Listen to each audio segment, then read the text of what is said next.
psaume 119. Je hais les hommes indécis. Donc Isa, c'est pour toi ça. Toujours dans l'indécision pour s'habiller, Isa, mais voilà, je plaisante. Donc j'aime ta loi, tu es mon asile et mon bouclier. J'espère en ta promesse. Éloignez-vous de moi, méchants, afin que j'observe les commandements de mon Dieu. Soutiens-moi selon ta promesse, afin que je vive, et ne me rends point confus dans mon espérance. Sois mon appui pour que je sois sauvé, et que je m'occupe sans cesse de tes statuts. Tu méprises tous ceux qui s'écartent de tes statuts, car leur tromperie est sans effet. Tu enlèves comme de l'écume tous les méchants de la terre. C'est pourquoi j'aime tes préceptes. Ma chair frissonne de l'effroi que tu m'inspires, et je crains tes jugements. Amen. Une lettre magnifique quand on arrive à comprendre. Alors c'est une lettre qui commence le mot sod, secret. C'est une lettre qui elle va nous parler sur une certaine façon. Puis on va prendre. Alors je vais donner déjà les premiers mots. Excusez-moi. Alors les premiers mots, séophime, donc qui veut dire double esprit, mais qui veut dire aussi division, partage. Dans le vrai sens du terme, c'est pas du tout comme quand on a la lumière et qu'il n'y a pas de partage, c'est juste une distinction. Donc Citeri, lieu caché, Sourou, Mimeni, part de moi, sort de moi, dans le sens de la part de moi, ou ce qui sort de moi, Samérémi, soutiens-moi, Séadéni, supporte-moi, Salita, tu rejettes, Sigim, les scories, toutes les impuretés, et Samar, trembler. Alors d'abord, le sens fondamental de cette lettre, c'est un appui, un soutien, une charpente, c'est une ossature. Et elle a une forme très particulière, pour ceux qui sont... Elle est ronde, fermée, mais elle est en forme de triangle. Voilà. Et donc c'est une lettre instable, elle ne peut pas s'appuyer toute seule. Donc, elle me parle du soutien les uns envers les autres et du corps en fait. Cette lettre pour fonctionner, pour être vraiment dans ça. Alors c'est la lettre de Sous, cheval, la puissance. Mais pour que cette puissance se libère, elle ne peut pas être seule, sinon elle tombe, elle est instable. Et elle est le centre du mot Resed. La grâce, la miséricorde, c'est la quatrième séphira dans le monde des séphirotes. Donc la Resed, la grâce, la miséricorde. Et elle est au centre. On va voir un petit peu. J'ai fait après on prendra l'Apocalypse, vous m'y faites penser, Apocalypse 15, donc c'est la 15e lettre. 60, alors le 6, c'est la marque de l'homme, et donc c'est parce que l'ennemi passe toujours par l'homme. Il faut bien savoir que les choses, l'homme, la nature humaine est là. Pourquoi ? C'est depuis la chute. Donc c'est la base de ce que fait l'ennemi. Même s'il attaque de l'extérieur, il a des droits quand moi je lui laisse des portes. Donc c'est pour ça que c'est un 6, et c'est d'où l'importance du corps et du soutien. Pour que la grâce se libère, ce recède se libère, il faut absolument qu'on accepte le soutien de l'autre. C'est vraiment beau, ça m'a beaucoup parlé. Et on va voir, c'est une lettre qui est fermée, elle est entièrement fermée, elle est bouclée. Alors les piliers que j'ai trouvés, donc soutien de Dieu, mais au travers du corps, mais soutien de Dieu. De l'autre côté, compter sur Dieu. Donc il y a deux choses, savoir que le Seigneur, il nous soutient, et par contre nous on doit compter sur Dieu, et au centre on doit rester ferme par rapport à cette vérité. Il ne faut pas nous la laisser voler, et c'est important. Le corps de Christ n'est pas fait pour être seul. On n'est pas fait pour être seul, bien aimé. On peut avoir des temps, nous on les a eus, où on est à part, mais on savait qu'il y en avait au moins quelques-uns qui étaient bien. Bon, c'est notre problème. Alors les barres horizontales, donc en haut c'est la protection d'en haut, ça c'est un acquis, et en bas on doit être combatif. C'est-à-dire, cette lettre, elle est comme un ressort, elle a un truc horizontal au-dessus, on voit qu'on peut s'appuyer dessus, mais ça devient comme élastique, c'est presque de la physique, et ça nous permet comme un ressort de rebondir. Donc le bas, c'est combatif.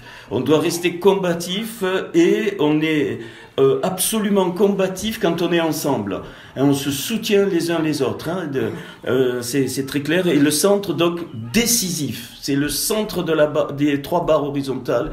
La décision, peu importe. Je décide. Hein, et on peut pas rester oui, non. Hein, les tièdes, je les vomirai de ma bouche. Et l'ennemi joue là-dessus. Hein. L'ennemi, il se prend un plaisir, parce qu'on est tous, décis plus ou moins, et donc il s'appuie là-dessus. C'est une porte que je ne dois pas lui ouvrir, ou en tout cas, si on l'ouvre de temps en temps, il faut vite la fermer et dire, tant pis, j'y vais. Alors les 2 verrous, un verrou en haut, c'est s'occuper du royaume. Il le dit clairement, David, il dit je m'occupe de tes préceptes, donc ça m'a ouvert, donc s'occuper des choses du royaume, donc s'activer pour les choses du royaume, et le bas, ne pas hésiter à prendre autorité avec la parole. Donc ça c'est les 2 verrous, prendre autorité et s'occuper des choses du royaume. Alors, le côté négatif de cette lettre, parce que forcément. Alors déjà, le psaume 145 verset 14 me dit que l'Éternel, 7 fois le juste tombe, 7 fois l'Éternel le relève, et il soutient tous ceux qui tombent. Donc c'est pas le psaume 145, ouais. Voilà, donc il y a ce côté de puissance. Alors, mais c'est aussi une lettre de la corruption. Si elle est, c'est la lettre qui commence Sodome. Ça veut dire Sodome, c'est les mêmes lettres que donc le Samer, donc et Dam, c'est le sang, et c'est le mauvais sang, c'est dans le mauvais sens du terme. Donc c'est donc la lettre de la corruption aussi, et elle est entièrement fermée parce qu'elle nous rappelle que les soutiens prolongés font tourner en rond. Il faut bien comprendre, dans le corps, on se soutient et on a besoin, mais une fois qu'on rebondit, on devient un soutien pour un autre, et quand il y a besoin, on rentre dans ce soutien, mais on ne doit pas rester constamment dans le soutien, parce que sinon on tourne en rond. Donc c'est une roue qui va tourner.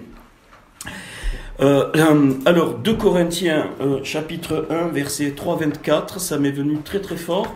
Donc je le livre. Béni Baruch Hashem, c'est béni soit Dieu, donc le Père de notre Seigneur Jésus-Christ. Donc je préfère dire Yeshua, mais c'est bien. Le Père des récidimes, donc des miséricordes, et le Dieu de toute consolation. Le Père des miséricordes, donc il y en a plusieurs. Il n'y a pas qu'une miséricorde, il y a plusieurs miséricordes dans le cœur de Dieu qui veut dispenser, et le Dieu de toute consolation. Donc il n'y a absolument rien que le Seigneur ne peut pas consoler, et il n'y a absolument rien qui peut l'empêcher de exercer la miséricorde et ses miséricordes. Et ça, l'ennemi, il le sait, et c'est pour ça qu'il va appuyer. Il va appuyer sur le fait de cette lettre fermée, de tourner en rond, de rester fermée, et donc il y a des clés, merci. Qui nous console dans toutes nos afflictions. Je prends exprès, on ne va pas dans le sode, parce que j'ai pas à cœur ce matin, enfin on va avoir d'autres sodes après, mais juste au premier niveau, déjà c'est magnifique, afin que par la consolation dont nous sommes l'objet de la part de Dieu, nous puissions consoler ceux qui se trouvent dans l'affliction. Donc toujours, c'est les deux. On a tous besoin à un moment donné du soutien d'un frère, d'une sœur ou autre, ou du corps, pour rebondir, et nous-mêmes on devient donc un soutien pour les autres. Car de même que les souffrances de Christ abondent en nous, de même notre consolation abonde par Christ. Donc le message est clair. Si nous sommes affligés, c'est pour votre consolation. et pour votre salut. Là, magnifique, il y a une identification de la souffrance de l'autre, et c'est normal. Et donc c'est pour ça qu'on ne peut pas être heureux s'il y en a un au milieu de nous qui souffre, c'est pas possible, c'est passé biblique, voilà. Et bien sûr on continue, mais parce que Dieu fait une famille, abonde par Christ. Si nous sommes affligés, c'est pour votre consolation et pour votre salut. Si nous sommes consolés, c'est pour votre consolation encore, qui se réalise par la patience à supporter les mêmes souffrances que nous endurons. Et notre espérance à votre égard est ferme, parce que nous savons que si vous avez part aux souffrances, vous avez part aussi à la consolation. Donc vraiment, c'est une lettre du ressort, hein, ce salut. Nous ne voulons pas en effet vous laisser ignorer, frères, au sujet de l'affliction qui nous est survenue en Asie. Donc ils avaient des afflictions aussi, que nous avons été excessivement accablés au-delà de nos forces, de telle sorte que nous désespérions même de conserver la vie. Donc des forces humaines, mais Dieu a donné la force dans l'esprit. Et nous regardions comme certains notre arrêt de mort, afin de ne pas placer notre confiance en nous-mêmes. Donc, il y a un but derrière cette lettre, sa mère. Il y a le but, c'est qu'on apprend à mettre la confiance en Dieu, mais surtout, parce que souvent on dit le Seigneur. Non, le Seigneur est très concret. Quand on met notre confiance en Dieu, il fait descendre, il répond, il peut utiliser des choses très très surprenantes, et évidemment, en particulier un frère, une sœur, quelqu'un du corps, mais il peut utiliser un animal. Moi j'ai vu, hein, un animal peut te consoler. Moi personnellement, quand j'ai eu mes moments, je me suis trouvé dans un parc, je pleurais, et d'un coup un oiseau est venu sur mon épaule. C'était unique, tout le monde regardait, un oiseau, hein, une colombe, je crois, il est venu là, il me regardait, et j'avais même peur qu'il m'a... Ouais, et ça m'a touché, je pleurais, plein public. Donc tout, le Seigneur peut tout utiliser. Hein, donc vous nous assistez vous-même de vos prières. Donc on va voir, mais on va rentrer dans ces dimensions. Et je sais qu'au milieu de nous, il y en a qui prient, on prie, mais on prie les uns pour les autres aussi, mais pas en multipliant les paroles. Hein, c'est là, comme on a vu ce mardi soir, ce que c'est vraiment la prière, dans cet état de cœur. Et quand moi, je m'en prie pas, je vous dis pas tout, hein. Des fois la nuit, quand ça descend pour l'un d'entre vous, je proclame, hein, je prophétise même tout seul, sans problème, hein, parce que c'est comme ça. Donc on est assisté par la prière des saints, c'est-à-dire pas les prières qu'on a connues, on s'en fout de tout ça, afin que la grâce obtenue pour nous, par plusieurs, soit pour plusieurs une occasion de rendre grâce à notre sujet. Et alors, des fois, on ne comprend pas cette lettre, sa mère, quand je dis elle fait bondir, mais elle fait bondir dans la louange. C'est-à-dire que quand on sort, après, eh bien, on rend grâce d'abord au Seigneur. Et aussi, il faut savoir aussi rendre grâce à notre frère, notre sœur, le remercier, lui dire les choses positives. On le fait pas assez. Hein, on a peur, l'orgueil, machin. Non, oubliez ça. Hein, ça, c'est des bêtises, bien sûr. Vous n'allez pas encenser quelqu'un. Hein, on rend grâce d'abord au Seigneur.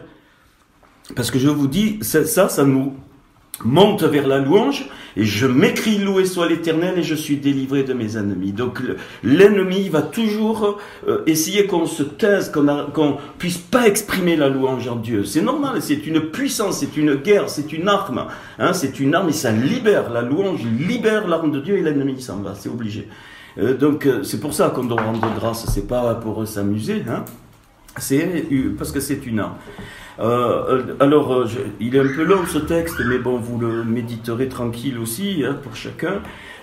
Car ce qui fait notre gloire, c'est ce témoignage de notre conscience que nous nous sommes conduits dans le monde et surtout à votre égard avec Kedusha et Tahara, donc sainteté et pureté, devant Dieu, non point avec une sagesse charnelle, mais avec la grâce de Dieu.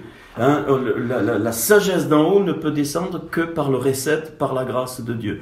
Nous ne vous écrivons pas autre chose que ce que vous lisez, et vous-même le reconnaissez, et j'espère que vous le reconnaîtrez jusqu'à la fin. Comme vous avez déjà reconnu en partie, que nous sommes votre gloire. Vous vous rendez compte ce que Paul pouvait dire? Et effectivement, moi aujourd'hui je le comprends dans sa splendeur, ça. En chacun de nous, c'est une puissance aussi, l'ennemi n'aime pas, on doit voir la gloire de Dieu en notre frère et notre sœur, c'est très important. On regarde toujours trop les choses qui ne vont pas chez notre frère et chez notre sœur. De toute la journée hier, j'étais pétrifié dans la Torah. Donc, j'ai pas bougé. Je voulais bouger, j'ai pas bougé. L'Esprit de Dieu m'a coincé. Voilà. Donc, on apprend ça. Déjà se dire des choses, bien sûr, on a compris, hein, parce que ça n'existe pas dans les églises. Je parle des églises parce qu'on en sort, et c'est...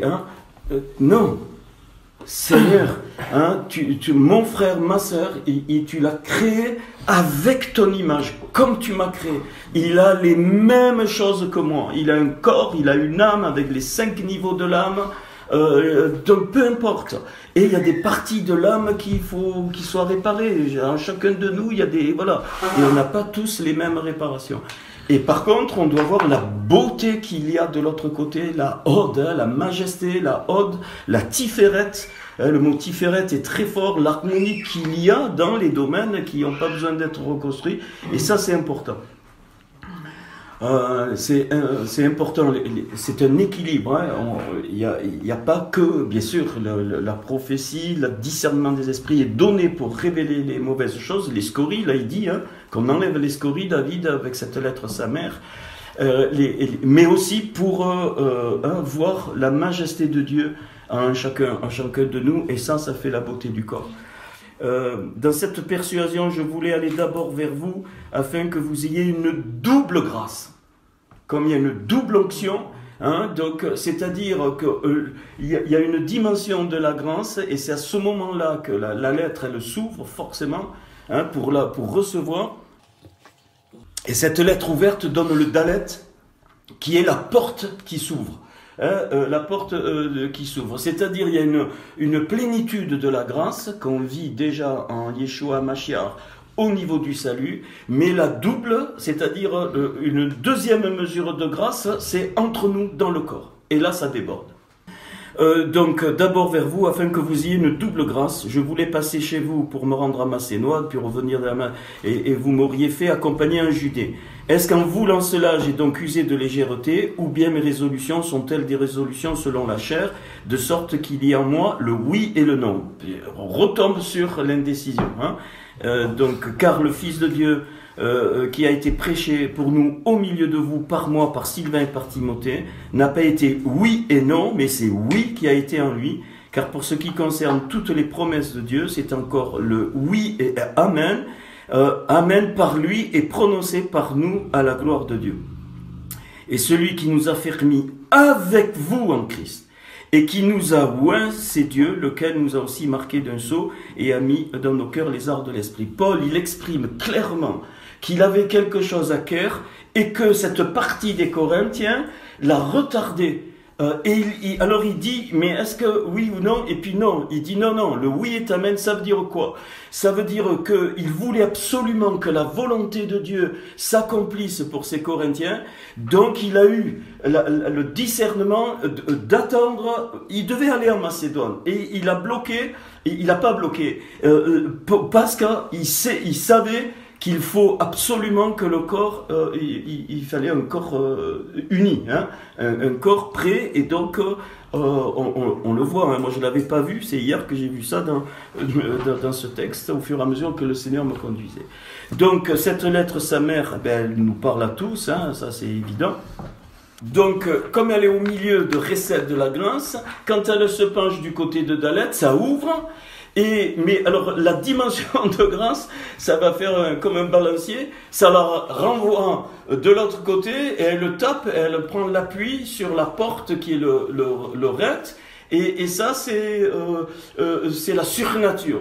Et quand, quand on compte sur cet appui, eh bien c'est ça qu'on vit, c'est-à-dire eh bien Dieu va utiliser les uns pour les autres, et cette surnature, le 8, nous fait rentrer dans la louange. Donc ça fait comme un balancier, hein, l'ouverture, mais pourquoi? Pour savoir que derrière il y a l'appui de la surnature qui vient de Dieu, et non pas l'appui charnel. Je ne parle pas d'appui charnel.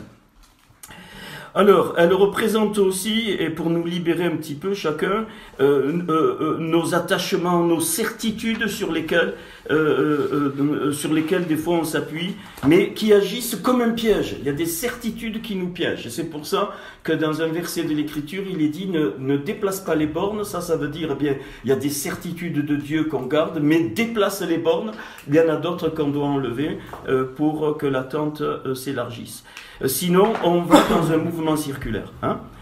Donc, et ce récède, donc ça doit nous accompagner, on va un peu plus loin maintenant, dans toutes les actions qu'on va mener. Hein, qu'on va mener individuellement, mais avec la base derrière du corps, et aussi ensemble. Toutes les actions, cette grâce doit être au milieu de nous, enfin doit nous accompagner.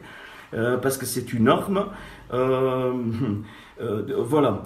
Et donc, alors, la puissance du cheval, donc je l'ai dit, ne se libère que si on accepte les uns les autres le soutien. On a tous besoin d'être soutenus l'un par l'autre, tous. Voilà. Et donc, et c'est comme ça que le squelette, la charpente devient solide, la charpente du corps devient solide. Et cette partie du corps, elle est faite, donc elle a ce plateau pour supporter de très grandes charges. Et ça forme un triangle dessous, ça c'est de la physique. Et bien, c'est pour ça qu'on fait les appuis comme ça, hein, parce que on le démontre ça. C'est ça qui permet d'avoir des charges très très importantes. Et cette lettre, bon, je pense que ils ne savaient pas ce que ça représentait, mais ça veut dire que c'est un appui qui est très très très solide. Donc voilà.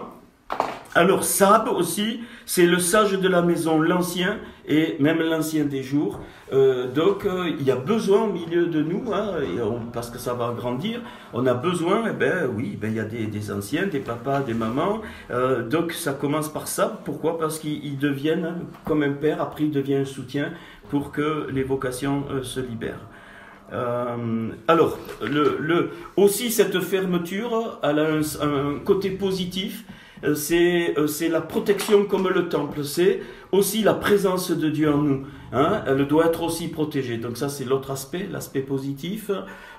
Et donc c'est merveilleux parce que le mot Kéli qui veut dire vase a la même valeur numérique que sa mère, 60.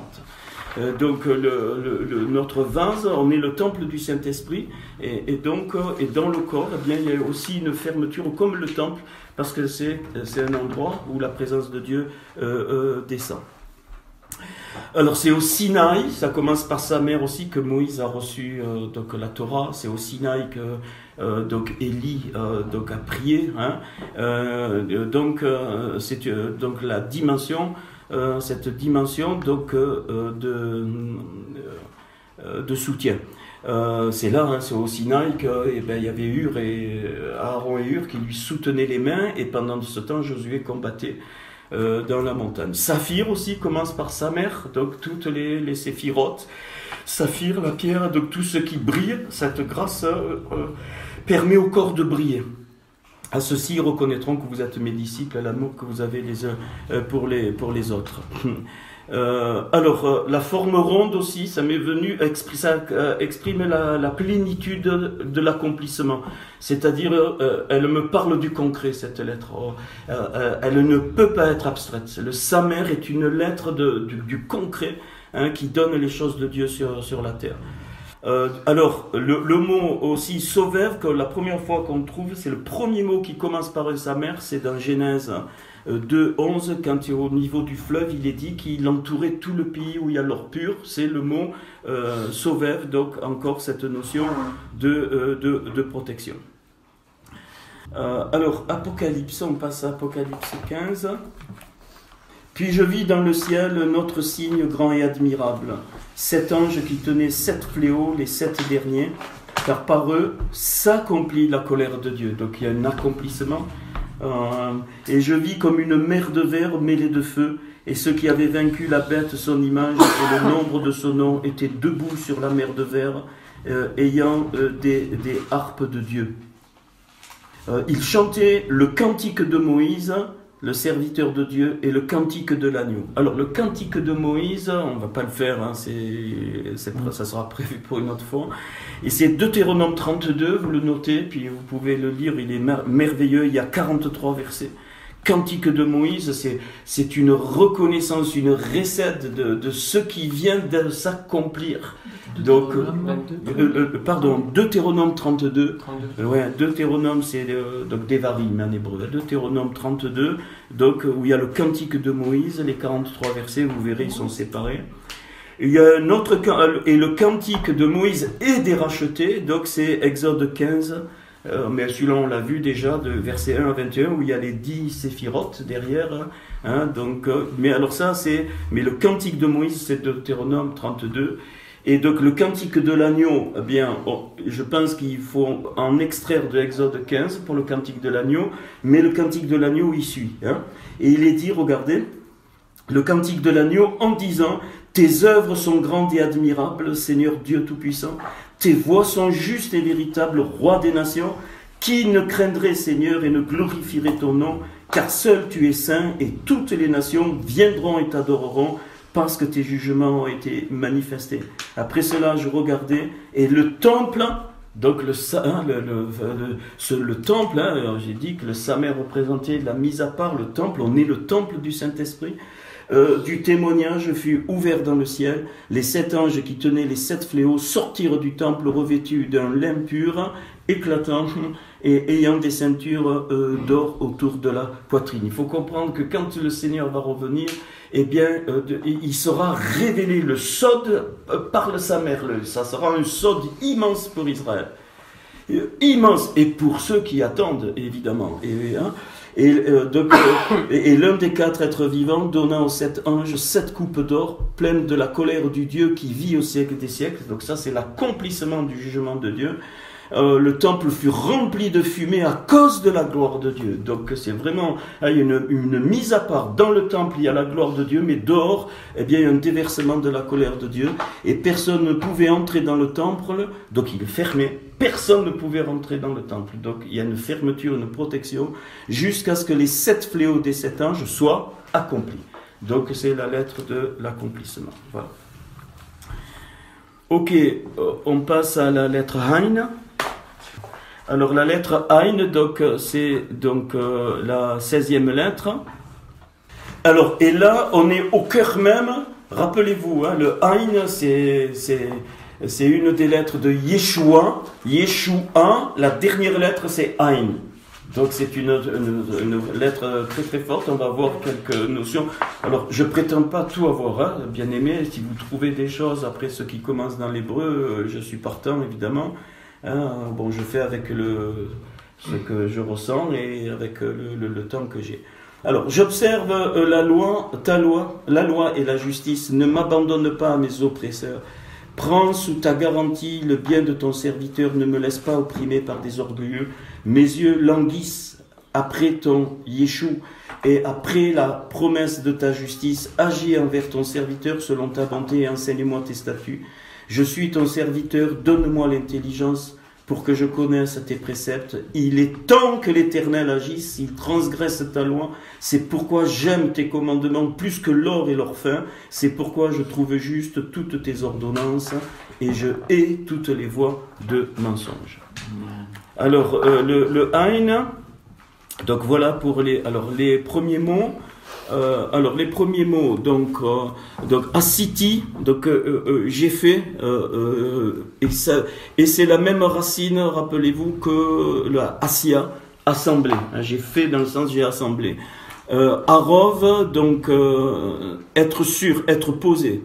Elle suit la lettre Samer, pourquoi ? Parce que on va voir le Ain, hein, donc c'est la lettre de la vision du projet, et donc une fois que l'appui du corps est là, alors je vous promets, j'ai pas pensé à nous, les lettres elles sont comme ça, point. Donc moi ça m'a parlé, elle vient juste après le Samer parce que le Ain ne peut être efficace, on va voir dans la vision, que si il y a le Samer derrière.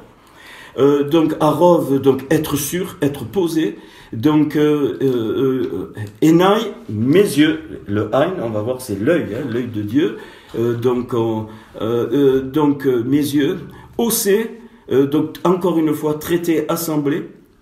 Avedera, avis ton serviteur. donc ça nous parle. Donc et le temps, l'époque, quand c'est le temps. Et puis 2 fois, il finit par holken, sur ce, c'est-à-dire sur cette base, c'est comme s'il y a un départ. Sur ce, paf. Hein, voilà. Alors, moi je vous dis, donc, alors 2 choses fondamentales de cette lettre. Elle désigne l'œil, ou les yeux, enfin l'œil, Ein, hein, donc le Ein, le Yud et le Nun. Ça fait l'œil. Et elle a le nom, et elle désigne la source Ein, le nom de la 6e porte dans laquelle on est. C'est exactement le même mot.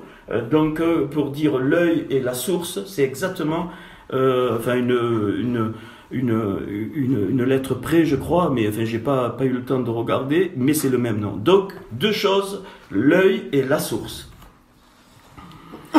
Alors on va faire pilier. Alors d'un côté, alors il y a il me parle donc dans cette dimension donc de l'œil et de la source, de la patience et de la miséricorde, donc 2 piliers, et au milieu la vue, l'œil spirituel de l'intelligence, pour vraiment exercer donc la patience et la miséricorde dans le travail. Hein. Toujours le Ein, c'est travail. C'est la même Ein a la même valeur, je vous le dis maintenant, même si je me répète après, que Yahin, le vin, et le vin c'est la dimension de la vie, mais qui bouge, la vie dynamique. La vie qui donne le mouvement. Hein, c'est le Yahin, hein, 2 Yud et le Nun, ça fait 70. La valeur de Ein fait 70. Alors les barres en haut, donc juger spirituellement, jamais charnellement. Vraiment, hein, être vu par Dieu pour que j'ai le regard de Dieu. Ça c'est très important. Je vous rappelle, on l'a vu déjà plusieurs fois, mais je ne vais pas le refaire, hein, que Lot a vu la bénédiction et il est allé jusqu'à Sodome. On est la lettre Ein, hein, on l'a vu jusqu'à Sodome. Et donc on ne doit pas regarder la bénédiction avec notre œil à nous. Jamais, jamais, jamais. La bénédiction n'est pas un critère d'être dans la volonté de Dieu. Jamais. C'est chose qu'Abraham a compris. Il monte Abraham, qu'est-ce qu'il fait? La seule chose qu'il fait, hein, il a le soutien de Dieu, je ne sais pas, il était avec sa femme, il avait des serviteurs, donc et lui, il monte, il dit, si tu te rends compte de la qualité de cœur de cet homme, il dit, écoute, si tu vas à droite, j'irai à gauche, si tu vas à gauche, j'irai à droite. Il ne s'impose pas du tout, mais par contre, il est ferme. Et il monte, Abraham est là et il attend. C'est-à-dire, il sait que, hein, il a le soutien et il attend maintenant de voir, il attend le Ein. Et c'est là que le Seigneur lui dit, lève les yeux. Et quand le Seigneur nous dit, lève les yeux, on lève les yeux. À ce moment-là, on doit embrasser tout ce qui a. Et il a vu. Et l'œil, c'est l'énergie la plus forte des 5 sens. La lumière, l'œil est fait pour recevoir la lumière, tous les photons de lumière. Il faut un vis-à-vis pour recevoir la lumière. Et ça, c'est de la physique. Si tu vas dans l'espace, tu tournes le dos au soleil, évidemment, tu regardes le soleil, tu vas recevoir. Mais si tu tournes le dos, s'il n'y a aucun objet, c'est noir, sans problème. Tous les trucs qui ont été filmés dans l'espace, c'est noir. La lumière, tu ne peux pas la voir. Elle se déplace. Tu la vois au moment où elle tape un objet. Donc, c'est la lumière. Elle revient et l'œil absorbe cette énergie. Donc, ce Ein dynamique me dit qu'on aura toujours besoin d'avoir un vis-à-vis, toujours. Premier vis-à-vis avec nos épouses, nos époux, mais dans le corps aussi, toujours le vis-à-vis pour vraiment voir la lumière de Dieu, c'est très important. On ne peut pas diriger tout seul, je fais, non. Il faut toujours que la lumière revienne, et alors là, je sais que c'est l'œil de Dieu qui me dit de lever les yeux, et on y va. Hein, c'est toujours, ça sera comme... Enfin, moi j'ai fort ça sur le cœur, donc évidemment ça sort de... Et donc la source de la lumière, c'est le Seigneur, évidemment, hein, donc c'est sa parole. On va voir, je vais doucement. Alors, oui, alors, donc juger spirituellement, en bas, donc la vivacité, donc ça c'est une barre, c'est-à-dire dans le dynamisme, on est heureux, hein. Quand vous allez voir, hein, ça va commencer, c'est obligé que ça va commencer et quand ça sera prêt. Hein, je ne veux rien forcer. Et le centre, c'est l'amour de la vérité.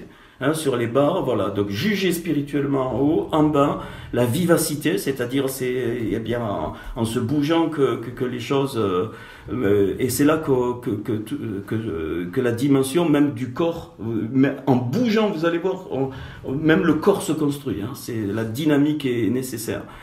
Alors les deux verrous, eh bien, un, il en parle clairement, c'est la source de la parole, hein, c'est notre source, c'est la parole. En haut, oui, c'est pas, ouais, on peut les inverser, mais oui, bien sûr, c'est la parole, hein, notre source, voilà. Et on doit scruter, on doit avoir l'œil de Dieu, et si quelque chose, on dit, ah, je le reçois pas, eh bien, on est dans le corps, on le dit. Voilà, c'est toujours les Juifs de Béret, regardez si ce qu'on leur prêchait était vrai dans les Écritures. Voilà, hein. Et l'autre, alors le verrou en bas, travailler au bien. Surmonter, on va le voir tout à l'heure, surmonter le mal par le bien. C'est par le bien qu'on surmonte le mal, bien aimé. Et ça, c'est une dynamique terrestre. Hein. C'est une clé aussi. Hein. Donc c'est deux verrous qui nous permettent de libérer la vue. Alors évidemment, c'est voir une partie des secrets de Dieu, d'accord ? Et cette lumière qui nous fait remonter à la source. Cette lettre m'enseigne, on va voir dans 1 Corinthiens 2, que le discernement doit nous conduire à la source des choses. Le discernement spirituel est très important. Plus le Mashiach viendra, pourquoi je dis ça? Parce que regardez, les yeux, on va le voir tout à l'heure, c'est très beau. J'avais prêché une fois sur le fait qu'on est dans la génération des pieds. Et que la première église, c'est pour ça que j'ai sorti Éphèse et que j'ai mis dans le chroniqueur, mais on va en parler tout à l'heure, c'est l'église des yeux. La première. Or, si on est la génération des pieds, les yeux sont les plus éloignés dans le corps des pieds. Donc si on est dans la génération des pieds, ça veut dire qu'on doit demander ce discernement. On doit avoir soif. Bien sûr, il y a les 9 dons. Alors c'est plus qu'un don. Hein. Il y a le don du discernement des esprits. Ça c'est clé. C'est une grande clé. Mais aussi discerner si la parole, si ce qui est dit c'est la vérité. Discerner ce qu'on va voir en face. Discerner, voir les choses comme Dieu les voit. C'est très important. Et d'autant plus qu'on est dans la génération des pieds. Donc on est loin. Hein, on est loin. Plus on avance, plus on est loin de la vision de Dieu. C'est normal. Parce que quand le Seigneur va revenir, là, il n'y aura plus beaucoup de foi et l'amour du plus grand nombre. Donc, on doit être, on doit vraiment, dans notre cœur, Seigneur, voilà. Et ensemble, bien sûr, dans l'amour pour vraiment avancer correctement. Alors, 1 Corinthiens 2. Alors, rappelez-vous que cette lettre, Aïn, c'est le nom de la porte. La Aïn, la source. On est à la 6e porte, donc elle est au centre de la porte, hein, cette lettre. Alors, 1 Corinthiens 2, voilà, alors vous le connaissez par cœur, mais c'est bon de se le rappeler. Il dit, pour moi, frère, lorsque je suis allé chez vous, ce n'est pas avec une supériorité de langage. Vous voyez, c'est vrai qu'on est en bouleversement, y compris nous, et il y a une autre dimension qui est en train de se mettre, même la façon dont on va aller donner les messages, parce que ça va se faire, vous allez voir, ça va être, moi je dis, merveilleux. J'ai ressenti des choses. Il s'en fout, il dit, c'est pas avec une supériorité de langage, donc c'est pas un beau parleur, même de l'écriture, c'est pas ça qu'on doit voir. Hein, on s'en fout de prêcher bien, de pas prêcher bien, c'est un don donc ce qu'on a entendu, des formations pour savoir parler, ça c'est des bêtises humaines, hein, ou de sagesse. Que je suis allé vous annoncer le témoignage de Dieu, on va voir pourquoi, c'est merveilleux. Car je n'ai pas eu la pensée de savoir parmi vous autre chose que Christ crucifié, le Mashiach crucifié. Ça c'est la clé, hein, c'est le centre. Moi-même j'étais auprès de vous dans un état de faiblesse, de crainte et de grand tremblement. On pourrait dire, dis donc, et ma parole et ma prédication ne reposaient pas sur les discours persuasifs de la sagesse, donc ça c'est le discernement, mais sur une démonstration d'esprit et de puissance.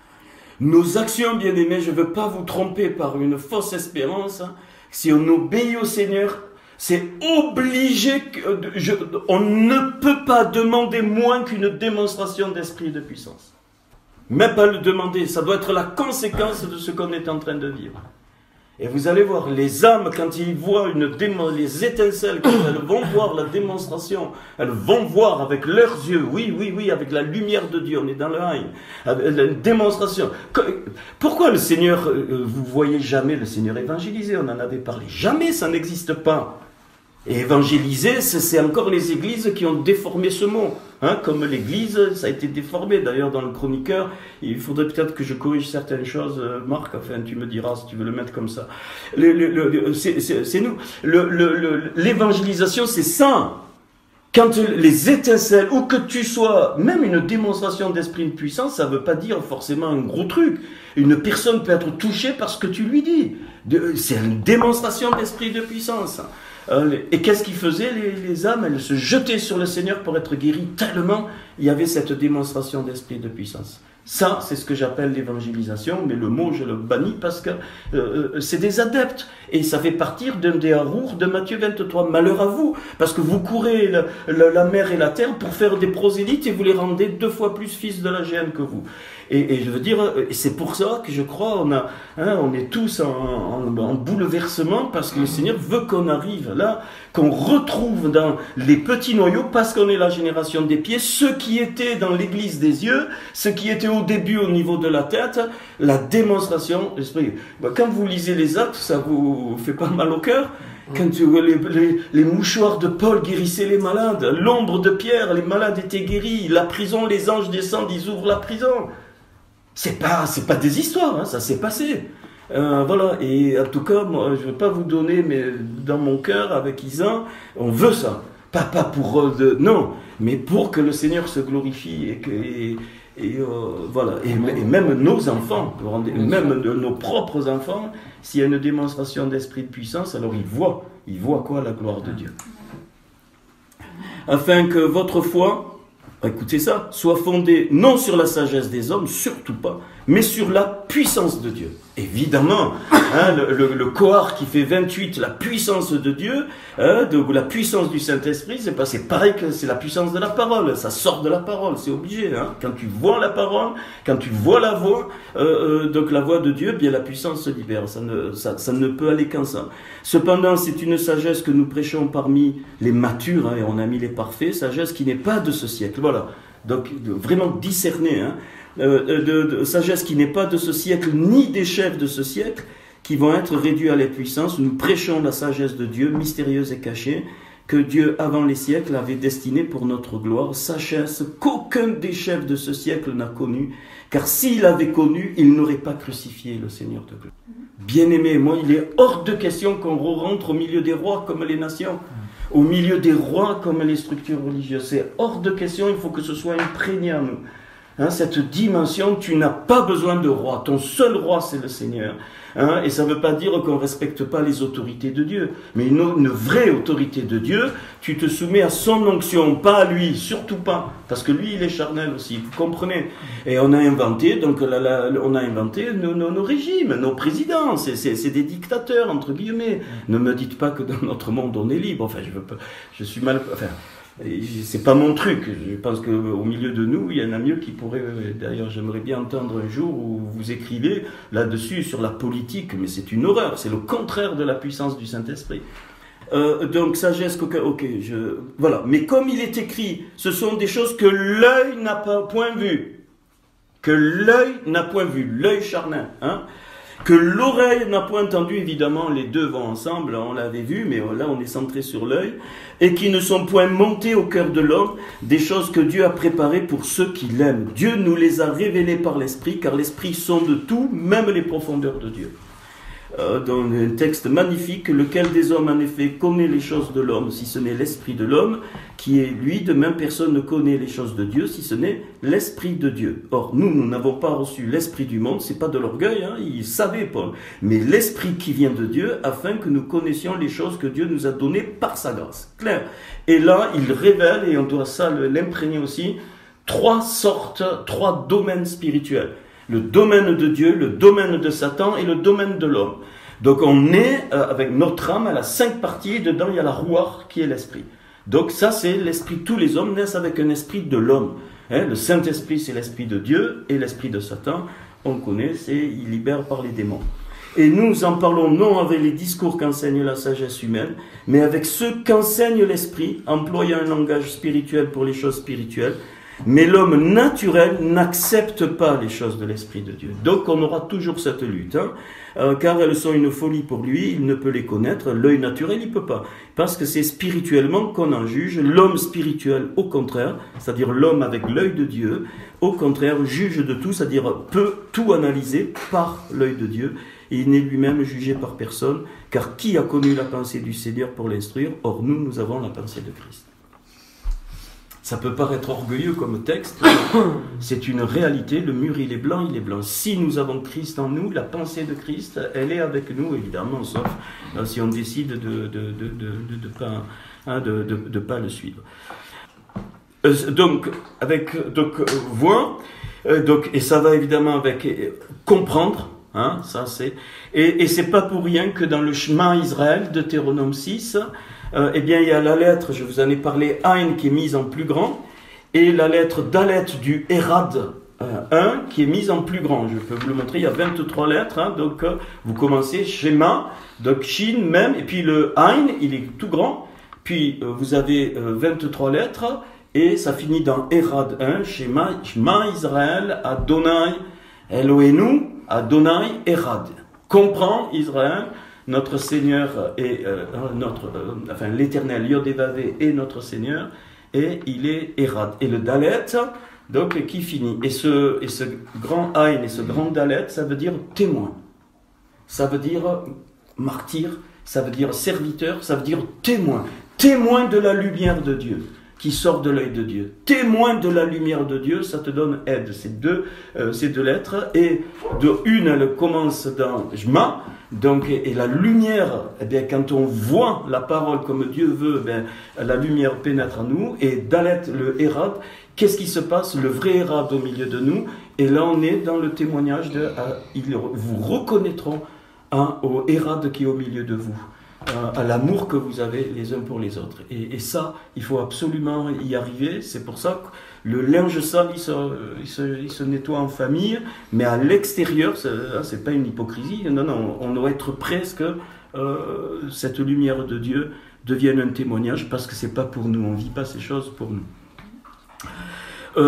Notez Jean 17, tout Jean 17, mais bon, ça va être trop long, donc le Jean 17. Alors pourquoi j'ai dit que c'est une lettre dynamique? Parce que le mot avoda, qui veut dire travailler, avoda commence par Ain. C'est le travail pour Dieu. Le mot avoda, c'est pas le travail pour la terre comme Adam a dû cultiver, travailler, pas du tout. Il y a un autre mot, je m'en souviens plus, mais je regarderai si ça vous intéresse. Avoda, ça veut dire vraiment le service pour Dieu. On emploie le mot avoda pour les Kohanim, pour les Lévites, pour ceux qui servent dans le temple. Donc, ça nous concerne dans le sens, eh bien, on fait tout pour la gloire de Dieu. Donc, ça commence par cette lettre. Je l'ai dit, commence le mot donc du vin, Yahin, qui a la même valeur que Ain. Et puis le très beau passage qui plaît à certains, voilà, Matthieu 6.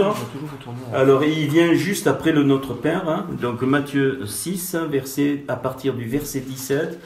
Mais quand tu jeûnes, parfume ta tête et lave ton visage, afin de ne pas montrer aux hommes que tu jeûnes, mais à ton Père qui est dans le lieu secret, et ton Père qui voit dans le secret te le rendra. Donc c'est là, dans notre intimité déjà personnelle, plus l'intimité ici du corps avec Dieu, c'est important, c'est là que l'œil se révèle. Alors, verset 19, c'est juste après le Notre Père, ne vous amassez pas des trésors sur la terre. Alors Dieu voit dans le secret, donc ça veut dire pour nous, bien aimés, on n'a pas besoin de se faire voir. La reconnaissance vient aussi de la vue spirituelle. La reconnaissance des autres, elle se fait toute seule. On n'a pas besoin. Ne vous amassez pas des trésors sur la terre où la teigne et la rouille. Donc le Haïn, j'ai dit, on travaille pour le royaume de Dieu. Mais amassez-vous des trésors dans le ciel où la teigne et la rouille ne détruisent point. On reste. Alors il y a des clés derrière, mais je n'ai pas le temps. On reste au premier niveau, on fera un jour, surtout sur l'œil et la lampe, je vais donner juste quelque chose. Car là où tes trésors, là aussi sera ton cœur. Très important ce verset, ton trésor. On doit chérir absolument notre Seigneur, donc la parole, on doit le chérir dans notre cœur, c'est notre trésor. Et pourquoi? Eh bien parce que c'est là qu'on voit. Les aveugles voient, bien sûr, les vrais aveugles y voyaient, mais en même temps, nous, hein, des fois on est aveugle, et c'est là, c'est dans quand on découvre l'œil de Dieu et qu'on chérit ce trésor, eh bien c'est à ce moment-là que si on est aveugle, eh bien on voit. Alors l'œil est la lampe du corps, si ton œil est en bon état, tout ton corps sera éclairé. Ce verset m'a beaucoup parlé dans le passé, aujourd'hui aussi encore. L'œil est la lampe du corps. Alors pour nous, ça nous parle, hein, c'est-à-dire, ben voilà, si, regardez même au niveau des images physiques. Je ne vous conseille pas, moi, de vous nourrir d'images. Vous ne le faites pas, je le sais. Mais pour les enfants, des fois, il y a des images, même la vidéo que Marc a envoyée, c'est des trucs sataniques, hein, mais je ne croyais pas que c'était aussi grave. Hein. Mais on a besoin de voir ça, bien sûr, une fois. C'est très grand. C'est très très grave et c'est un signe que vraiment, là, on voit avec nos yeux spirituels que Satan est à la... Enfin, qu'il y a vraiment Satan qui se donne à cœur joie et que le Seigneur va... Mais alors ici aussi, l'œil est la lampe du corps. L'œil, ça concerne tout ce qui est prophétique dans le corps de Christ et en particulier les prophètes. Le prophète est l'œil du corps, tu n'y peux rien, c'est comme ça. Si un prophète il est triste, c'est qu'il y a quelque chose. S'il est heureux, c'est qu'il y a quelque chose, ainsi de suite. Bien sûr, ça ne veut pas toujours dire, mais je veux dire en général. Hein, que je dis, voilà, un vrai prophète se trompe, un faux prophète se trompe jamais. Mais bon, si un vrai prophète se trompe toujours, il y a un problème, ça c'est clair. Mais de temps en temps, il se trompe. Et c'est pareil. Et donc, c'est pour ça qu'on doit être très sensible. Et c'est pour ça qu'on rejette, que le corps rejette l'œil. Et il rejette, parce que ça le dérange trop. La lumière, ça dérange trop. Hein, on ne veut pas voir les choses, des fois. Mais voilà, l'œil est la lampe du corps. En tout cas, moi, dans mon cœur, hein, le prophète est la lampe du corps de Christ dans les deux sens. Non seulement il voit, il peut donner hein, de la part de Dieu, mais aussi il est... quand j'étais allé dans la synagogue, les Juifs m'ont appris que l'œil, c'est le miroir de l'âme. C'est tellement vrai. On va voir après. L'œil, c'est le miroir de l'âme. Dans l'œil, tu vois... Hein, il y a une profondeur dans l'œil exceptionnelle. Hein, tu sens, même si une personne rit par exemple, tu regardes ses yeux, s'il est triste, tu le vois. Hein, voilà. Et c'est vrai, c'est pas de moi, hein, mais l'œil est vraiment le miroir de l'âme. C'est l'expression de l'âme la plus belle, c'est les yeux, c'est le regard. Et alors je vais le faire maintenant. Et il nous est dit dans Deutéronome 32 que je vous ai donné, donc c'est le cantique de Moïse, c'est en plein dedans au verset 10. On va le prendre juste ce passage. Et vous allez voir ce que représente l'œil. Ouais, 32 verset 10. Là, je vous conseille de noter après. 32 verset 10, on va commencer comme ça. Verset 8. Quand le Très-Haut donna un héritage aux nations. Quand le Très-Haut donna un héritage aux nations, c'est-à-dire à tous les hommes adamiques qui vont sortir, juifs et non-juifs, donc les nations, quand il sépara les enfants des hommes, il fixa les limites des peuples d'après le nombre des enfants d'Israël. La mer représente les nations, l'Eretz Israël, la terre, représente les limites, donc les nations, la mer c'est les nations, Eretz Israël, la terre représente souvent la partie, le Réchit, donc c'est Israël. Il dit qu'il a mis à la mer des limites, il ne lui permet pas d'aller au-delà. Là, il fixa les limites des peuples d'après le nombre des enfants d'Israël. Donc Israël, c'est une référence, car la portion de l'Éternel, le Réchit, c'est le mot Réchit, là, le prélèvement de l'Éternel, c'est son peuple. Jacob est la part de son héritage. Jacob, c'est pas Israël. C'est merveilleux là. Jacob englobe les nations. Il a eu les 70 enfants de sa famille. Donc Jacob, c'est Israël et l'Église. Alors je le prononce au milieu de vous, c'est un gros mot pour moi aujourd'hui. Kohéla, la Kohéla, hein, c'est ceux qui vont devenir juifs en Christ. Et il n'y a pas Israël. Jacob, ça veut dire qu'on est concerné. Voilà, il a trouvé dans une contrée déserte, donc tout son peuple. Hein, alors le désert aussi, signe du Haïn, pourquoi? Parce que c'est dans les déserts qu'on trouve les sources. Bien aimé, notez ça, même quand ta vie est un désert, à un moment donné, il y a une source qui va jaillir. C'est fondamental. Tu as le désert, c'est pas un souci. En toi, tu sais qu'il y a quelque part une source. Il y a une oasis qui va sortir, il y a une source qui va jaillir. C'est dans les déserts qui faisaient les pluies. Les BR, ce qui donne la vie. Donc il a trouvé dans une solitude, aux effroyables hurlements. Donc il y a des déserts, on y est passé, nous avec Isa, c'est dur des fois. On n'a jamais dit que les déserts étaient faciles. Il a entouré, voilà. Il a entouré, là, comme le samer, il en a pris soin. Et regardez, il y a le samer, là, le mot entouré, c'est le même mot avec qui commence par samer, et de suite après il y a le haïn. Il a gardé comme la prunelle de son œil, la pupille de son œil. Israël, c'est la pupille, le iris, c'est nous, et tout le reste, c'est le monde. Et le but de Dieu, c'est de réparer son œil. Et son œil, c'est le monde entier. Le monde entier, c'est son œil. Au milieu, il y a la couleur qu'on voit, l'iris, que tu appelles l'iris, c'est l'église, je vais le prononcer, Kohéla, et la pupille, c'est Israël. Donc, la pupille, elle est au centre des nations rachetées. C'est pour ça que le salut de notre Seigneur est merveilleux. Donc, quand tu vas voir les yeux maintenant, pense la pupille, c'est Israël, et le tour, c'est toi qui es sauvé. Ben nous, on appartient à l'iris, sauf si on est juif, évidemment, si on le sait un jour. Voilà. Et alors, donc, dans ce verset, alors si ceux qui arrivent à écrire un peu l'hébreu, ben vous le faites, je vous le montre tout à l'heure. Donc, le verset dit « Ka'ishon » un henio, son œil, c'est hain, et puis il y a le petit vav qui veut dire son. Henio, c'est son œil, et qui, ishon, c'est les mêmes lettres que ish, homme, et homme, ça veut dire petit homme. Alors ne pensez pas, moi j'y ai pensé. Ishon, ça veut dire petit homme, donc la pupille, elle est comparée dans le cœur de Dieu à un petit homme. Ça veut dire, c'est quoi? Et Ish, c'est les débuts, c'est merveilleux. Le Aleph, le Yud et le Shin, c'est alors Ish, c'est homme. Le Yud, le Shin, le Vav, c'est le début de Yeshu, le salut. Et tu finis par le Han, Yeshua. Donc, au milieu de l'expression comme à la prunelle de son œil, qui a l'homme, qui a la notion de petit homme, c'est-à-dire le Mashiach. Il est petit, il n'est pas vu, ils ne l'ont pas reconnu, mais ils le reconnaîtront suivant Zacharie, la promesse de Zacharie 12. Donc Dieu fait des petits hommes pour les cacher, mais c'est là qu'il y a la révélation. L'œil, la pupille, c'est le plus petit dans l'œil.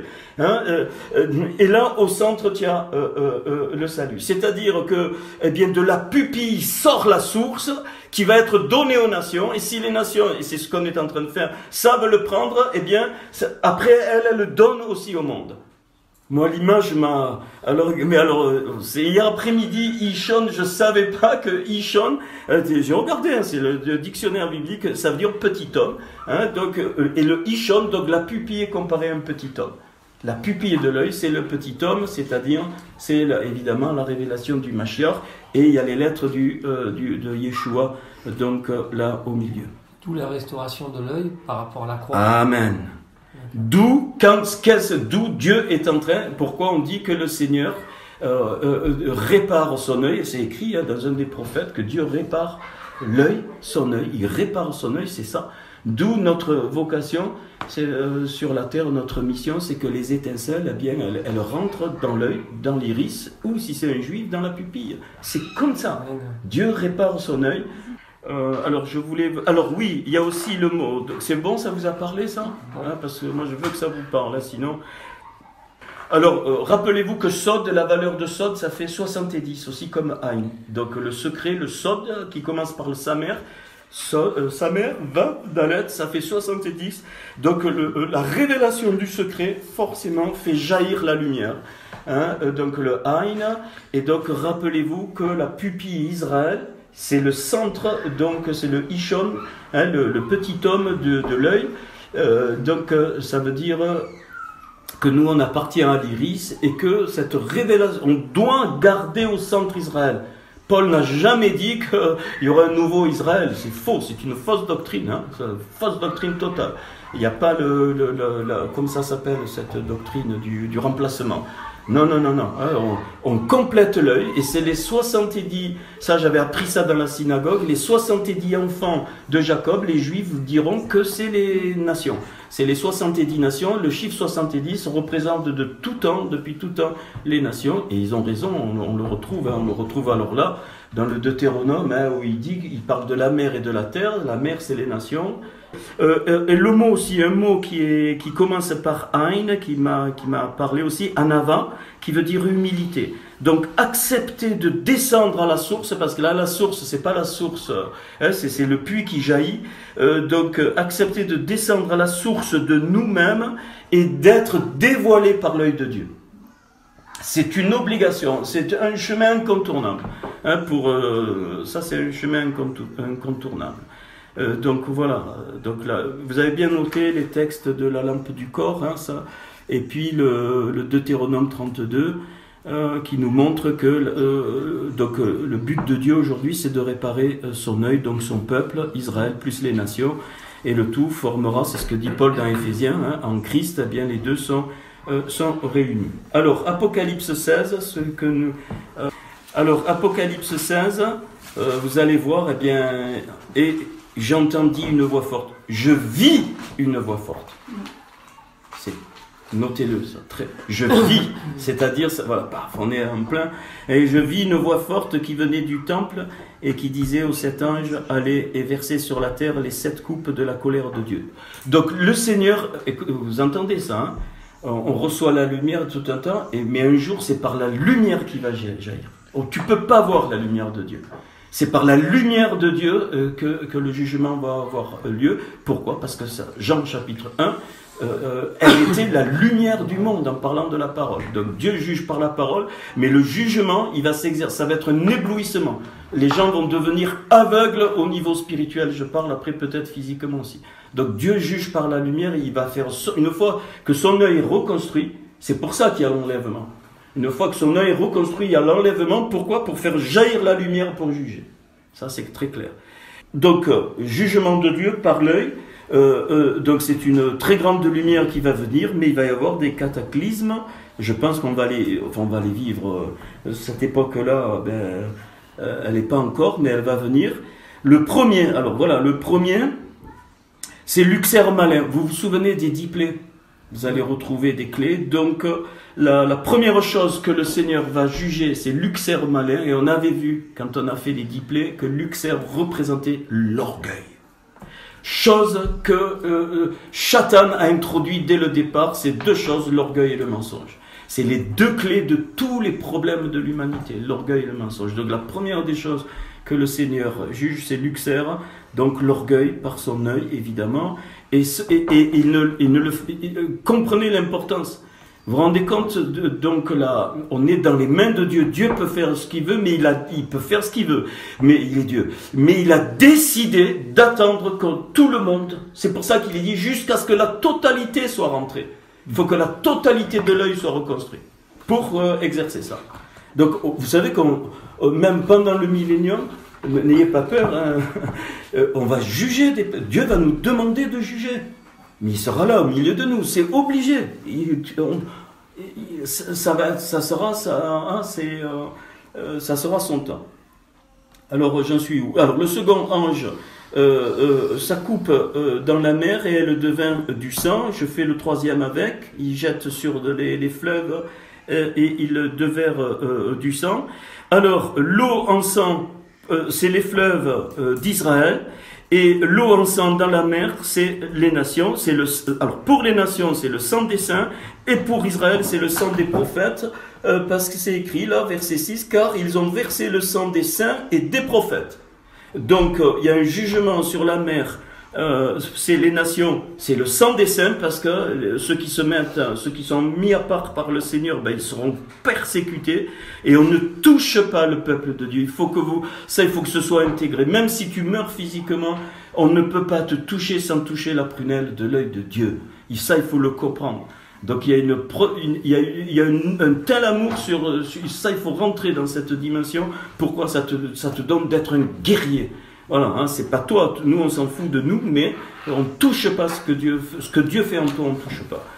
Et c'est pour ça, et évidemment, pourquoi? Parce que les nations qui refusent le témoignage, le had de ce que, le message de la Kohéla de l'Église leur a donné, eh bien, ils versent le sang des saints, et Israël, les Juifs qui refusent les prophètes qui leur... Alors aussi dans l'Église, hein, les prophètes c'est pareil, mais c'est la clé, c'est par rapport à la pupille, eh bien ils ont toujours persécuté les prophètes, ils ont toujours tué les prophètes, Israël, toujours.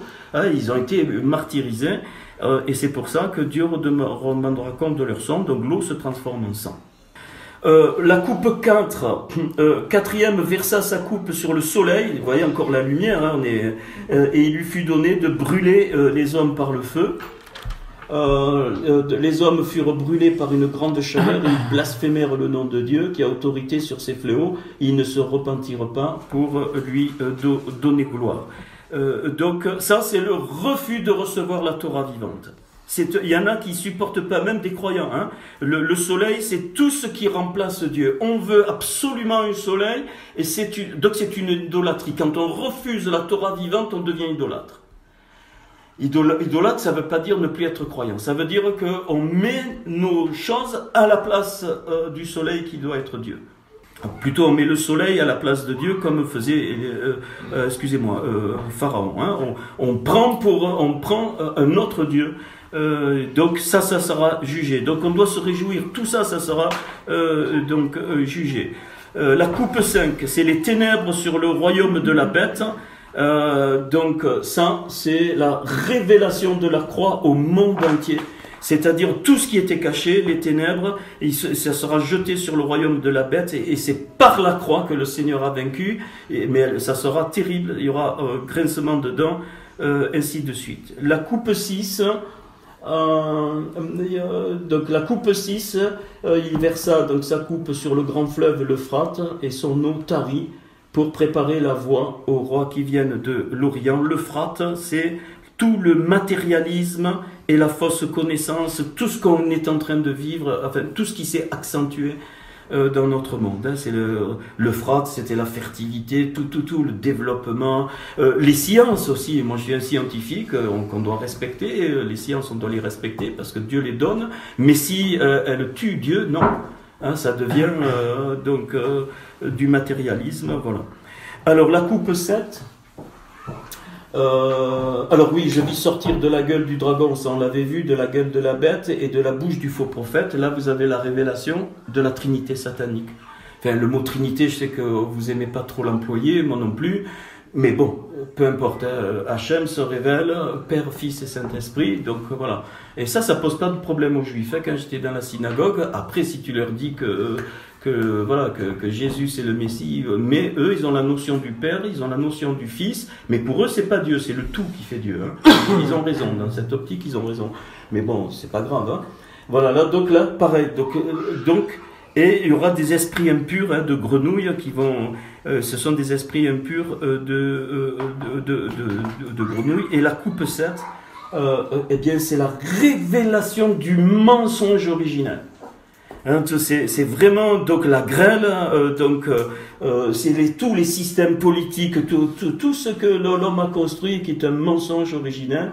Voilà, car ce sont des esprits de démons qui font des prodiges et qui vont vers les rois de toute la terre afin de les rassembler pour le combat du grand jour du Dieu Tout-Puissant. Voici, je viens comme un voleur, heureux celui qui veille et qui garde les vêtements. Et ah oui, pardon, ça c'était la coupe 6. Et la coupe 7, le 7e versa sa coupe dans l'air, et il sortit du temple du trône une voix forte qui disait, c'en est fait, c'est le retour du Seigneur. Dans l'air, il arrive par les airs, donc il y aura un nettoyage, un jugement par l'œil de Dieu des airs spirituels pour que nous on sera déjà normal, enfin nous on sera déjà enlevés pour qu'ils reviennent et tout est accompli. Donc il y eut des éclairs, des voix de tonnerre, voilà. Alors et la grande ville fut divisée en 3 parties, là il y a un sod derrière, hein. Donc les villes des nations tombèrent et Dieu se souvint de Babylone la grande pour lui donner la coupe du vin de sa colère. On est encore dans Haïn, hein, le vin, rappelez-vous, de sa colère, ils ne furent pas retrouvés. Et une grosse grêle, dont les grêlons pesaient 1 talent, Et on sait que la grêle, c'est l'opposé, c'est très dur la grêle, c'est l'opposé de la parole de Dieu. Vivante, hein, c'est-à-dire la parole qui n'est pas reçue dans le cœur. Avant la chute, on rayonnait, hein, cette lumière, elle sortait, il n'y avait aucune limite, on était des êtres brillants. Pourquoi je dis ça? Et puis quand il y a eu la chute, eh bien, paf, cette lumière est partie, donc il y a eu des vêtements. Et pourquoi? Parce que le mot peau et lumière, c'est les deux mêmes mots, les deux se disent or. Ils ont donc deux lettres communes, le vav et le resh. La lumière, elle a le aleph, et la peau, elle a le aïn. Donc on était fait pour rayonner la lumière de Dieu, hein, l'œil de Dieu. Rappelez-vous de ça. Donc les deux sont multiples de 23, donc c'est au niveau de la création. Et surtout, la lumière a pour valeur 207, valeur numérique 207, valeur alphabétique 27. Et donc le mot... Pourquoi je dis ça? Le mot Éphèse, en hébreu, Aleph, magnifique, Aleph, P, Samer, Vav, Samer, Éphèse, ça s'écrit comme ça en hébreu, ça a pour valeur numérique 207, comme la lumière, et 54, donc 2 fois 27. Pourquoi? Parce que c'est la deuxième dispensation du Seigneur. La première, c'était Israël, et il double, la double, c'est comme une double onction, hein, pour cette lumière, d'où 2 fois 27, ça fait 54. Et le mot Éphèse est constitué du Aleph et du P qui veut dire Af, narine, et le reste, sous, cheval. Donc c'est la puissance du souffle de Dieu. La première église d'Éphèse, au niveau de l'œil, donc elle a la même valeur que lumière, elle devait rayonner la lumière de Dieu par la puissance du souffle de Dieu. Je vais vous me promettez, vous liserez le chroniqueur? Donc je ne vais pas faire l'introduction, vous la verrez, où je montre que l'Apocalypse est basé sur les 7 fêtes de l'Éternel. Hein, ça vous le verrez tranquille. Donc je fais juste quelques éléments de l'église d'Éphèse. Donc voilà, donc ça c'est super, vous allez voir, hein, c'est vraiment l'Apocalypse, c'est tout jusqu'à la page, je sais plus, ça sort pas le numéro des pages, il y a 3 pages où je montre que vraiment c'est les 7 fêtes de l'Éternel. Et et sur les 7 églises, il y a une progression, donc Apocalypse 2, on va lire Éphèse, hein, parce qu'elle nous concerne, pas dans le sens historique, mais elle nous concerne dans le sens spirituel. C'est ce que Dieu veut faire, et il n'y aura qu'une petite partie, bien aimé. J'ai de plus en plus convaincu, c'est caché. C'est cette partie qui est cachée, mais qui va révéler l'œil de Dieu, donc Éphèse, qui va retourner à cet amour profond que Éphèse avait pour son Seigneur et qu'on doit retrouver. Hein, ça, moi, je suis formel. Alors, Éphèse, c'est quand même incroyable que sa valeur 207, c'est la lumière. Hein. Pardon? C'est Apocalypse 2 que... Oui, Apocalypse 2, c'est les 7 églises. Hein, donc, jusqu'à 3, ça va. Hein. 207, tu as dit. Oui, la valeur de lumière, et Éphèse, sa valeur de 207. Vous verrez. Alors, juste... écrit au Malar de la Kohéla d'Éphèse, et en plus, cheval des narines, hein, elle libérait la puissance du souffle de Dieu. Hein, et c'est pour ça qu'il va venir juger avec la roi Kodesh, c'est la lumière de Dieu, hein, c'est la lumière qui sort de l'œil. Alors voici ce que dit celui qui tient les 7 étoiles dans sa main droite, celui qui marche au milieu des 7 chandeliers d'or. Je connais tes œuvres, ton travail, ta persévérance. Je sais que tu ne peux supporter les méchants, que tu as éprouvé ceux qui se disent apôtres et qui ne le sont pas, et que tu les as trouvés menteurs, que tu as de la persévérance, que tu as souffert à cause de mon nom, et que tu ne t'es point lassé. Mais ce que j'ai contre toi, c'est que tu as abandonné ton premier amour. Souviens-toi donc d'où tu es tombé, repens-toi, pratique tes premières œuvres, parce que le Seigneur n'est pas contre, hein. Sinon je viendrai à toi et j'ôterai ton chandelier de sa place, à moins que tu ne te repentes. Tu as pourtant ceci, c'est que tu hais les œuvres des Nicolaïtes, œuvres que je hais aussi, que celui qui a des oreilles entende ce que l'Esprit dit aux églises. À celui qui vaincra, je donnerai à manger de l'arbre du Raïm, de vie, qui est dans le Pardès de Dieu. Et j'ai fait remarquer qu'ici le Pardès, c'est au-dessus du monde d'Atsilut, c'est vraiment le royaume de Dieu, alors que le Gan Eden, il est au niveau de la maison du Père, le jardin d'Éden, c'est au niveau de la maison du Père. Donc ici, c'est pas Gan Eden, dans Éphèse, c'est la promesse, elle est Pardes, c'est le royaume de Dieu, c'est juste, voilà, c'est un secret, hein, ok. Et alors, je ne vais pas les lire, mais dans la progression des 7 églises, vous avez la progression de la venue du Seigneur. Je vous lis, hein, c'est moi qui lis, mais vous le verrez tranquille. Il commence avec cette église, celui qui marche au milieu des 7 chandeliers. Alors ceux qui notent, vous notez aussi, parce que de noter c'est bien. Les 7 chandeliers, c'est-à-dire c'était une église qui faisait le Hérad. Et aucun problème, le Hérad était là. Et on le voit au niveau du livre des Actes, on voit la manifestation de cette église, le Hérad, ce Hérad qu'on cherche, hein, ce vrai Hérad, il était là, les 7 chandeliers, il était là, celui qui marche au milieu. Donc Christ marchait au milieu de cette église, il était au centre. Comme la Jérusalem céleste, c'est un cube, le centre c'est le Seigneur. La deuxième, Smyrne, celui qui est revenu à la vie. Donc il y a une progression, donc cette église-là, elle a libéré la résurrection, hein, la message de la résurrection. Pergame, je viendrai à toi bientôt, l'annonce de son retour. Thyatire, jusqu'à ce que je vienne. Donc il y a la notion de se garder jusqu'à ce qu'il vienne. Sardes, je viendrai comme un voleur, donc on s'approche, c'est-à-dire ça va être abrupt ou comme l'éclair. Philadelphie, je viens bientôt. Et Laodicée, on est dans la période de Philadelphie, de Laodicée, je me tiens à la porte, c'est-à-dire il arrive. Donc déjà là, on a cette progression. Alors, on va dire que cette église d'Éphèse, église de la lumière, mais donc c'est pas forcément, c'est l'église de la Ahava, de l'amour, et c'est une église passionnée de son Seigneur, jusqu'à la mort. Elle est passionnée. Il faut comprendre que c'est lui qui bâtit son corps. 1 Corinthiens 12,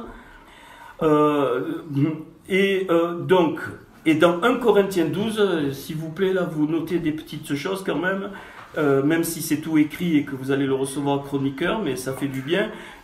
Alors, il donne dans 1 Corinthiens 12 ce que le Seigneur a mis sur mon cœur, c'est un modèle d'autorité réciproque qu'on va vivre, vous les aurez le détail, mais voilà. Modèle d'autorité, pourquoi ? Versets 12 à 14, des membres différents appartiennent au même corps. Premier point. Des versets 15 à 16, cette différence ne doit pas entraîner la comparaison et l'exclusion. Vous le lirez tranquille. Hein. Verset 10, de Corinthiens 12, verset 17 à verset 20, cette différence est nécessaire pour que le corps soit réellement un corps. Verset 21 à 26, cette différence est nécessaire pour que nous ne puissions pas nous passer les uns des autres. Ce qu'on a vu tout à l'heure avec la lettre sa mère. Complémentarité et interdépendance, et en fait il y a 7 points je crois que j'ai noté, 27 à 30, lumière du Seigneur, hein. Moi voilà, la fonction particulière de chacun réalise l'harmonie du corps du Mashiach.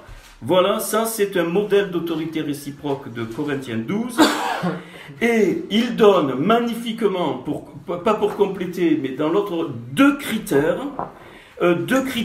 pour le fonctionnement du corps qui sont dans Romains 12, très facile à retenir. 1 Corinthiens 12 et Romains 12, et comme par hasard 12 c'est le chiffre de la communauté. Le premier c'est dans Romains 12, ne pas refuser, des versets 1 à 2, ne pas refuser la fonction que Dieu a voulu pour chacun, d'où la nécessité de s'offrir totalement par amour pour Dieu. Ça, c'est le premier critère, et pour les frères, c'est la conséquence. Et des versets 3 à 8, il mentionne clairement fonctionner en s'adaptant aux autres, donc l'humilité. Donc être humble en reconnaissant les fonctions des autres membres. Ces deux critères sont nécessaires pour chaque membre, quelle que soit leur fonction. Donc, Corinthiens 12, il libère les principes d'autorité réciproque, c'est-à-dire qu'il n'y a pas un pape. Ça n'existe pas dans la pensée de Dieu. Et Romains 12 libère deux critères pour nos vies, pour que le fonctionnement du corps puisse se réaliser. Donc vous le lirez tranquille. Voilà. Et à partir de là, 26, c'est la valeur numérique de l'Éternel. Alors ça, peut-être vous ne les notez pas, mais je vais vous les donner. Et Paul libère dans ce Romains 12, du verset 12, 9 à 13, 1, incroyable, il libère les 26 points où on doit être attentif entre nous. 1. L'amour sans hypocrisie. Donc il faut faire mal.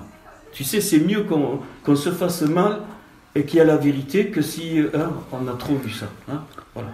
Et là, je pense que dans cette dimension, on a bien avancé. Ça, moi, j'ai une joie dans mon cœur. Je crois qu'on a bien avancé dans ce niveau d'être vrais les uns avec les autres et de pas se... c'est donc l'amour sans hypocrisie. 2. Avoir le mal en horreur. 3. C'est Paul, vous verrez ça dans Romains. S'attacher fortement au bien. Ça va être notre vie dans le corps. Donc, c'est bon. Principe d'autorité réciproque, Corinthiens 12, il y en a 7. Romains 12, les deux critères pour nos vies, pour pouvoir fonctionner. Et là, les 26 points où on doit être attentif, on nous libère. Donc, 4, être plein d'affection les uns pour les autres. Alors, affection, ça ne veut pas dire passer la pommade dans le dos. Hein. Affection comme un père avec ses enfants, ou comme entre frères et sœurs. Hein, voilà, être plein d'affection les uns pour les autres. Hein. User de prévenance réciproque. Donc on se prévient, hein, voilà, tu sais, je ressens ça, je ressens comme ça, voilà.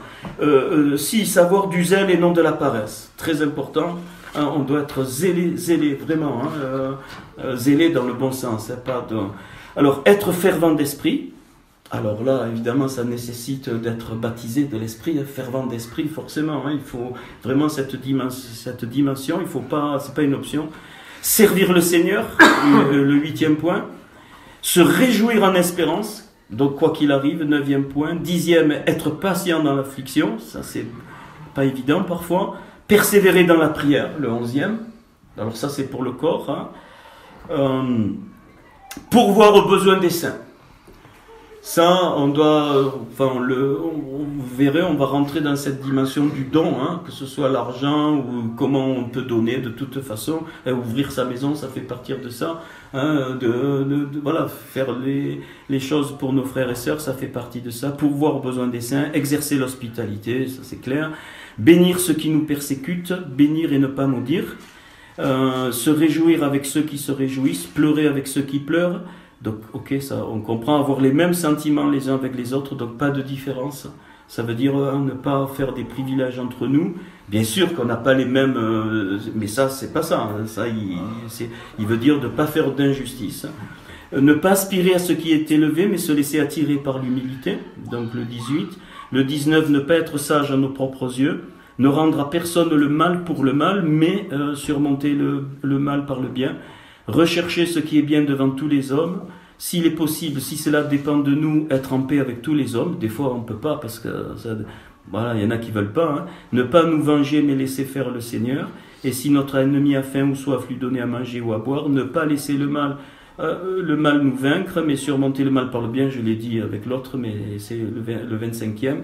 Et le 26e, se mettre sous la protection des vraies autorités que le Seigneur donc a données. Donc c'est pour ça qu'on doit être soumis les uns aux autres dans nos onctions différentes.